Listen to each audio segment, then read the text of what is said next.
Hey guys, welcome back to another video, and today we are in Bloodborne. And this is going to be a new series I'm starting.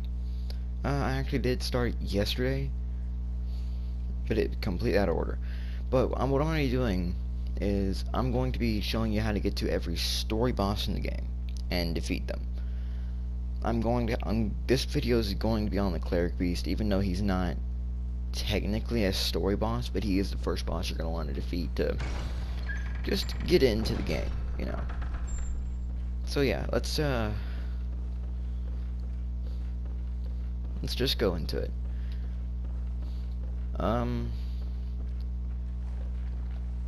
There's two things you can do right here.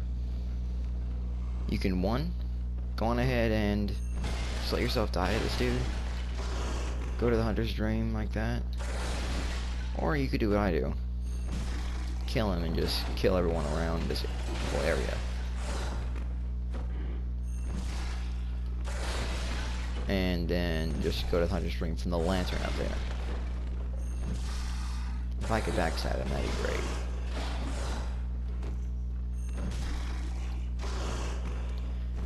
Yeah, sorry about this, I'm a little bit rusty when it comes to no weapons.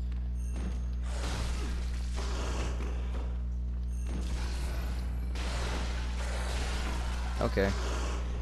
Yeah, I don't really love dying. In fact, it's my least favorite thing to do. It makes me die a little inside.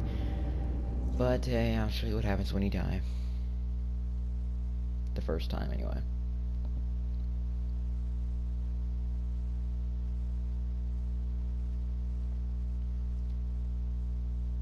I'm gonna try and go through all the cutscenes and be quiet through them, too.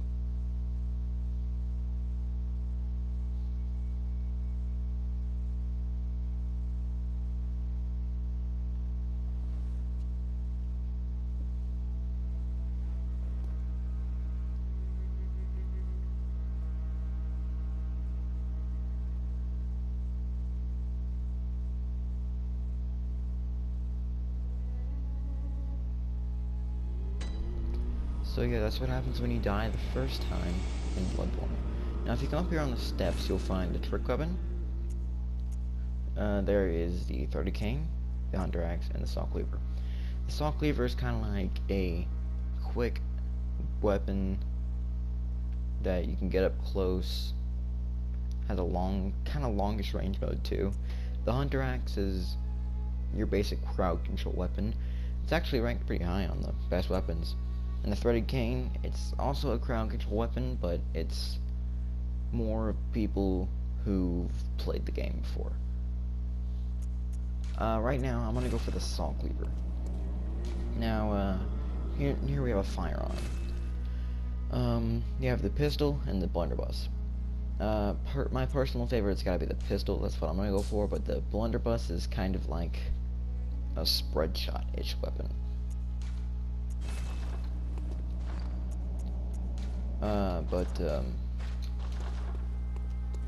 And if you have DLC later on, 90 actually not even DLC, there should be a hunter bell somewhere around here later on. Here's the Bath Messengers, basic items. For those of you veteran Souls players who haven't picked up Bloodborne yet, and you plan on doing it, instead of souls, we have blood echoes. Instead of humanity, we have insight. But you'll notice that later on. They pretty much have the same purpose, but a little bit different.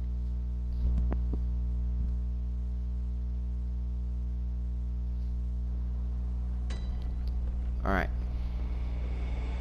Seems the game has just supplied me some quicksilvers. How nice. Also, when you see an enemy's eyes glowing, that usually means they have your blood echoes. Sorry, I was just gonna turn everything down a little bit.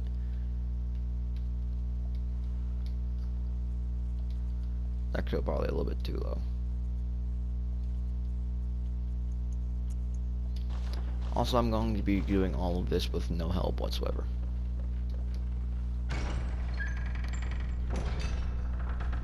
I just want to put everything at 5.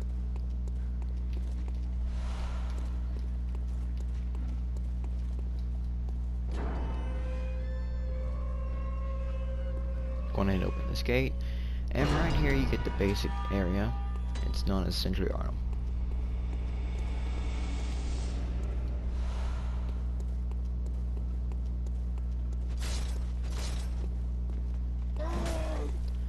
Now there is something special you can do instead of parrying like in Dark Souls with a gun. If you shoot them and interrupt them while they're attacking, kind of like you would with your shield, but instead with a gun, you can go up to them and hit R1 and it's visceral, not a parry.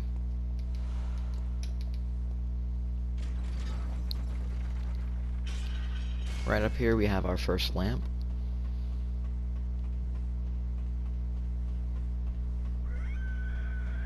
Shut up, Cleric Beast. And these lamps are pretty much bonfires, but instead of just sitting at them and restoring everything, you have to go back to the Hunter's Dream. Like that, but I'm not going to do it right now. Also, for those of you who are wondering how to open this door, I'm also going to be showing you how to open some of these doors in Central Arnhem as well. Now, the basics of Bloodborne are a little bit different from Dark Souls. There are no shields whatsoever, which makes it fun. Because you always have to dodge. There is also another system though. Since there is no shields, except on enemies, there is one shield. You can actually get the shield he's holding, but it's just better off to go with no shield. You can take all these guys out if you want to. They're not too difficult to kill. They usually take 1 to about 2 hits apiece. Also, it works kind of like Demon Souls. It was either Demon Souls or Dark Souls 2, where you had to actually buy the healing items. But you can also pick them up, because they're called blood vials instead of Estus flasks now.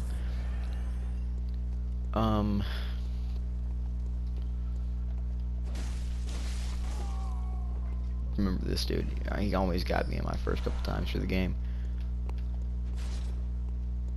There's a dude gonna be ambushing right here. Also, for those of you who do not know, who just started the game, to transform your weapon, you hit L1. There are some weapons that have just a bigger one-handed mode, and some weapons that have special abilities, and some weapons that have a two-handed mode. All the basic attacks are pretty much the same as Dark Souls. L2 fires your weapon. And fires your gun, sorry. And when you have a two-handed weapon, it just does another attack. You cannot fire your gun while you have a two-handed weapon, also. The basic attacks are R1 and R2. We'll say L2. Or tells you what L2 does. There is still a lock-on mechanic. In fact, I kind of suggest using a lock-on if you're still new to the game. It's R3.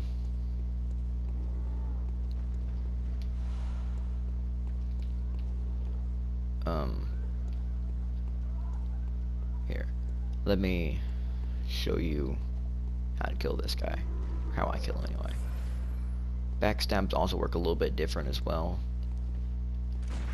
Instead of just going up behind someone and hitting R1, it's you hold down R2 and power attack them from behind.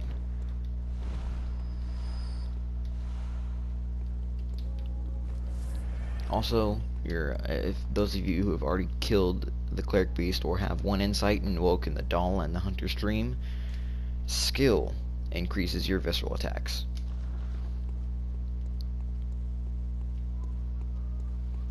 Alright.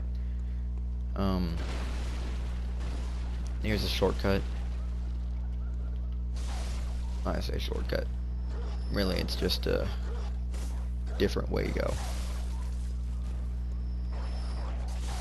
It unlocks the shortcut, I guess I should be saying.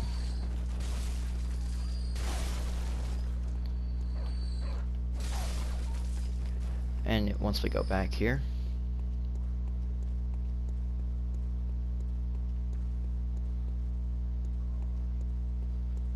we can open this door here.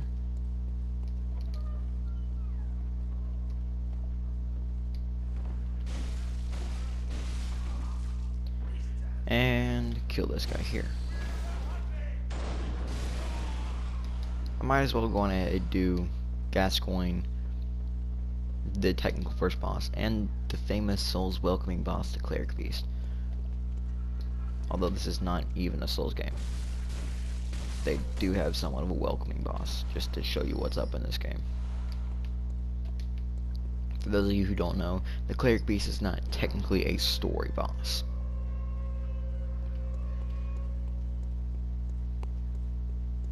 Alright. But let's just go to the Cleric Beast anyway, because he's not exactly the most difficult boss to kill. That was a shortcut to the lantern that we just opened. The shortcut that I told you we would be opening. That's a Cold Blood Dew item. A Cold Blood Dew will actually just basically give you... It's pretty much like soul. You know, guys, what I'm talking about. It gives you money if you use it. Gives you echoes to be exact. Sorry about that.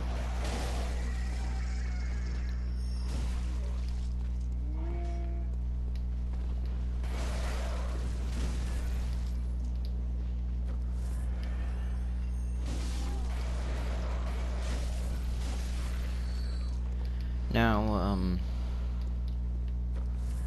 right here is the entrance to the first boss area.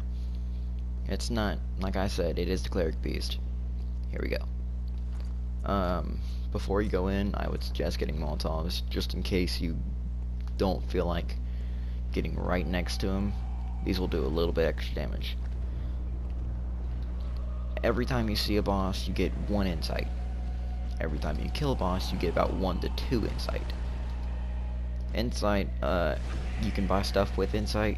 Once you hear that sound, by the way, go up to him, hit R1, and you can visceral them.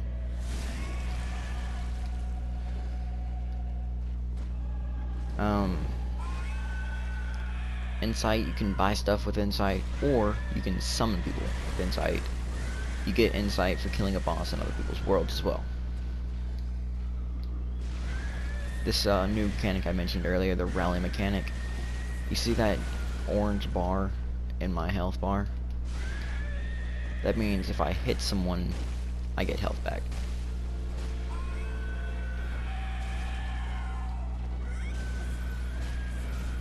This guy is not the hardest boss to solo. Hear that sound? It means you can visceral him again. I think normally you can visceral the Cleric Beast 1 or 2 times. To visceral the Cleric Beast, you need to hit him in the head a couple times. You can also shoot him in the head a couple times, but only if you can do enough damage and for long enough.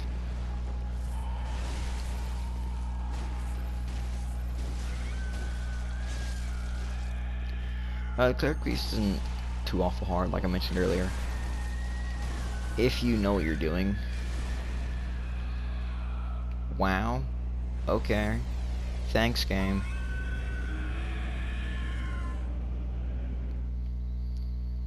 I'm not even gonna say anything about that. That was just embarrassing. But hey, that's what I do. I embarrass myself in no end on the internet. And, people watch it and laugh at me. Once you get 1 insight, you'll come over here. Alright, here is the beckoning bell, which is how you summon people now. And here is the old hunter bell, which you can summon NPCs to help you. This is the doll. You spend echoes.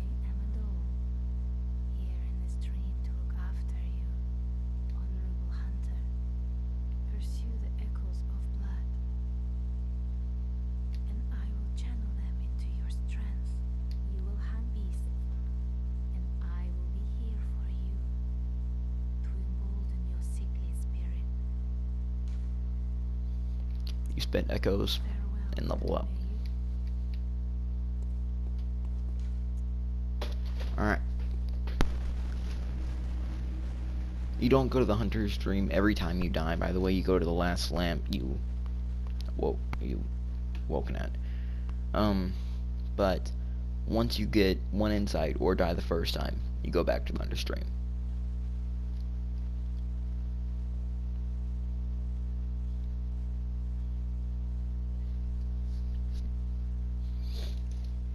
Loading times are not as long as they used to be in Bloodborne, but they're still pretty long. Huh. Alright. Now that we opened the shortcut, we can go this way. Very, very short. Very shortcut-ish. Like. This is also a decent farming run if you want to just do this over and over again. To reset the world, you just go back to the hunter's dream, or use a bold hunter mark, which you'll get later on. And not just a little of them either.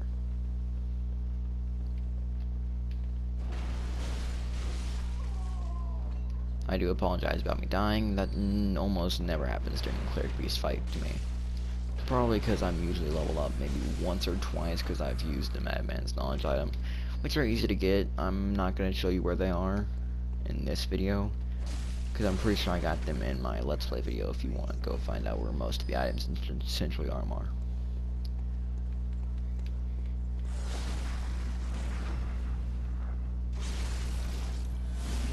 Most of the time, everything will die in one visceral, unless they're a strong enemy like these guys, or you've leveled up your skill.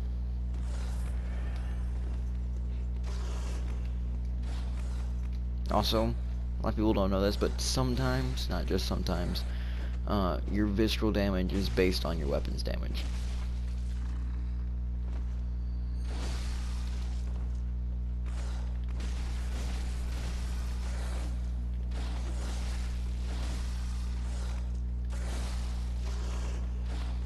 That's a trick also, the thing I just did. You can lure them down to that door and trap them and hit them from there. Probably should have mentioned that, sorry.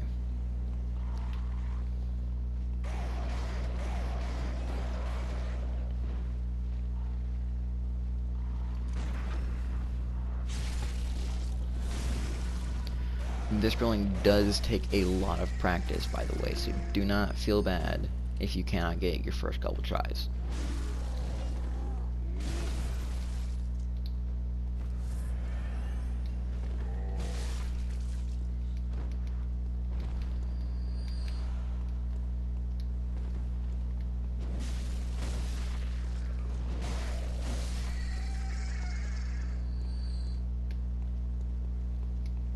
Alright. Let's go. See that red spot on the ground over there in the distance? That's your echoes. Works kind of like how you pick up souls. It's just red instead of green.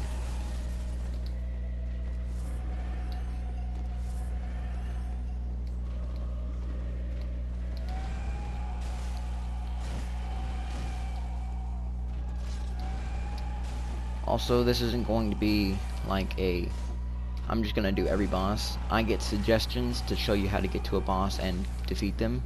I'm going to do it. I didn't get a suggestion for this one. This is more of just like a, hey, welcome to the series. This is what we're doing.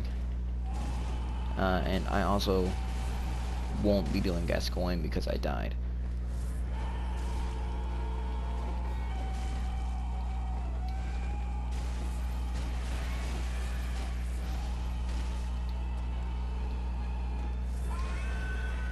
Gascoigne is an easy boss if you have already practiced visualing and you know how to do it good now, by the way.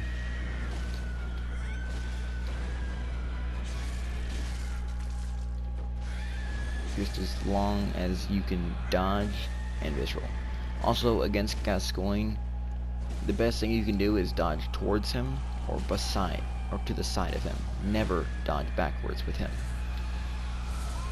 If you do, he will destroy you.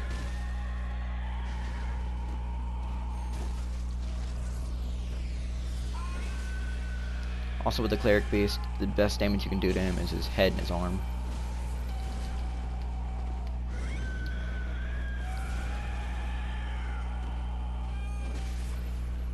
and that's the Cleric Beast. Well, anyway, guys, thank you so much for watching, and I will see you in the next video. Bye!